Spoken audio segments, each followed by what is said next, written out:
Thank you, Governor. I'm here today at your invitation to answer your questions as directly as I am able based upon what I can recall. Clearly, nothing I can say will ease the suffering of those who lost friends and loved ones on September 11th, nor can I ease the torment for all who witnessed the horrific events of that day.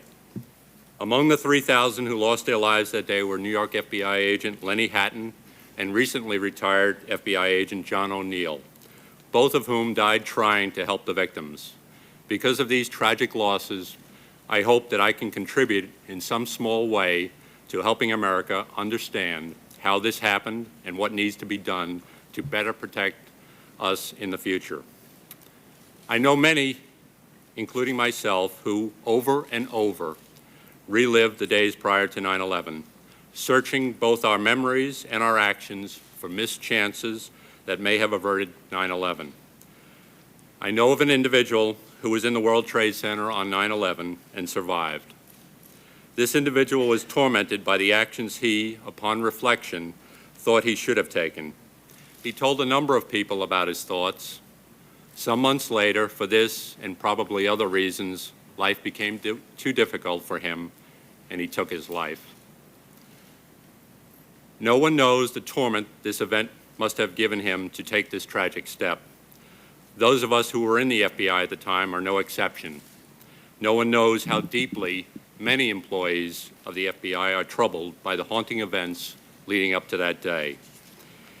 In my view, the tragedy of 9/11 clearly demonstrates the high cost for the collective failure of the U.S. government to penetrate the inner workings of al-Qaeda or to deal with terrorism as it was then and is now a war against the United States intended to inflict as many American casualties as possible. For many complex reasons, we did not develop the necessary intelligence, either through our own resources or through foreign resources, to sufficiently understand and react to their planning, communications, control, and capacity to do us harm. I was the acting director of the FBI in the summer of 2001. The intelligence and the experience I had available to me at the time were what I acted upon. As I recall, during the period January to September 2001, the FBI received over 1,000 threats. Many of these threats had great specificity, and others were very general in nature. All were taken seriously, but the volume was daunting. The increase in the chatter was by far the most serious, but it was also the most difficult to deal with. There was no specificity as to what, where, and when. We knew the who, but only that it was al-Qaeda. I had regular conversations with the director of CIA and his deputy, and the Attorney General and his deputy about the threats we were receiving and to learn if there was anything more that would help us understand the fragmentary information we had.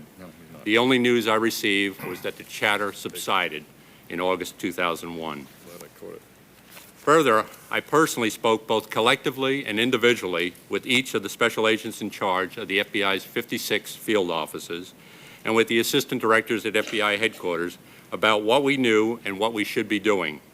Most of what I heard pointed overseas. For example, the recommendation of the assistant director of New York and the head of counterterrorism, I removed the agents from Yemen due to the threat level and the chatter. During the summer, we continued to pursue our investigations of the bombing of the African embassies and the USS Cole. These were not just investigations to bring people responsible to justice, but they were also giving us valuable intelligence on al-Qaeda. These investigations did more than advance the prosecution of these matters. They provided some of the best intelligence the U.S. government possessed about al-Qaeda. Many of those arrested and brought back to the United States started to cooperate with the FBI. They provided us not only information about the bombings, but also became valuable resources in identifying al-Qaeda members to U.S. intelligence. They gave us unique insights into al-Qaeda's command and control.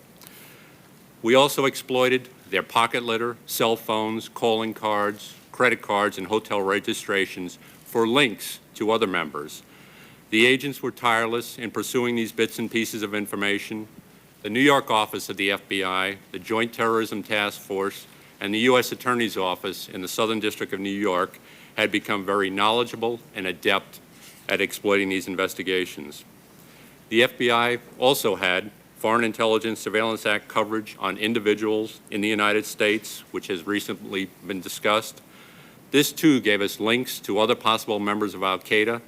These investigations and coverages were the direct result of FBI investigations, as well as coming from the United States and foreign intelligence communities. None of what we knew or learned pointed to what was about to happen on 9/11. To the contrary, all of these steps were not enough given what we had learned about the 19 hijackers since September 11th. The plot was hatched probably in Afghanistan, it was honed in Germany, and was financed in the Middle East. Each of the hijackers was selected to ensure that he could come and go into the United States without attracting attention, not a difficult thing to do with our open and overwhelmed borders. They did not receive support knowingly from anyone in the United States, nor did they contact known al-Qaeda sympathizers in the United States. They utilized publicly accessible internet connections, prepaid calling cards to communicate and to escape detection by U.S. authorities. These 19 acted flawlessly in their planning and execution. They successfully exploited every weakness from our borders to our cockpit doors. The members of al-Qaeda are a formidable enemy. I have personally met with Ramzi Youssef, the mastermind of the 1993 World Trade Center attack. He is poised, articulate, well-educated. He speaks English with a British accent, as well as 6 other languages. He has degrees in chemistry and electrical engineering. And in 1995, he utilized a laptop computer with an encryption program on it. I have also led 2 separate teams overseas to return Ayad Ismail Najim, who drove the van into the World Trade Center in 1993, and Wali Khan, who was part of the Manila air plot, back to the United States to stand trial. Both were fairly well-educated, poised young men dedicated to a jihad in America. I've used the word enemy to describe them because that's what they are. They are dedicated terrorists, willing to even commit suicide for their beliefs. The camps in Afghanistan and elsewhere were graduating thousands like them who are educated, committed, and even computer savvy. Al-Qaeda was turning out 5 times more graduates from their camps than the CIA and the FBI were graduating from their training schools. I could only utilize handcuffs on them.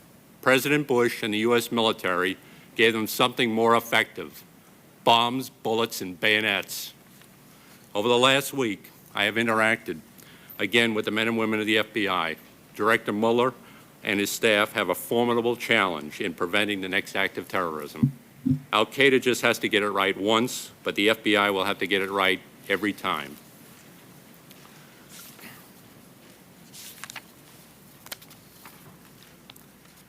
I'd like to briefly touch on the issue of the walls, and I think it's summarized best by one of the New York agents who I knew, and his quote was, "Create enough walls and you build a maze." It hampered greatly our efforts to utilize the FISA process to penetrate these cells, and I would recommend to this commission that they add courts and judges outside Washington, D.C. to speed up the FISA process to help and make sure this works much more effectively.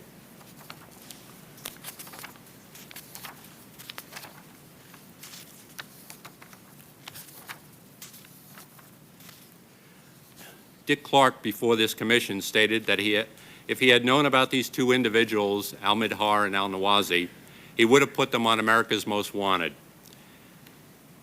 If we knew what we knew now about them, I agree, and I could have called John Walsh and he would have ran a special about them. However, on September 10th, all we knew was that they were to be put on the visa watch list and we should attempt to locate them. The FBI did not know whether they had departed the United States, and we certainly had no information, none, that they were here to carry out an act of terrorism. In closing, I have met with or spoken by telephone to a number of FBI employees and some who have moved on from the FBI. Many have asked me to tell the families of the victims that each day the FBI family suffers with you the memory of 9/11. I am now prepared to answer your questions and later the family's questions after this hearing. I've made arrangements with the FBI to utilize those services after this meeting, not directly, but later. I have not made myself available to the media or anyone else prior to the meeting with this commission because I believe you have a solemn, non-political responsibility to find out what happened on September 11th and to provide recommendations to protect America in the future.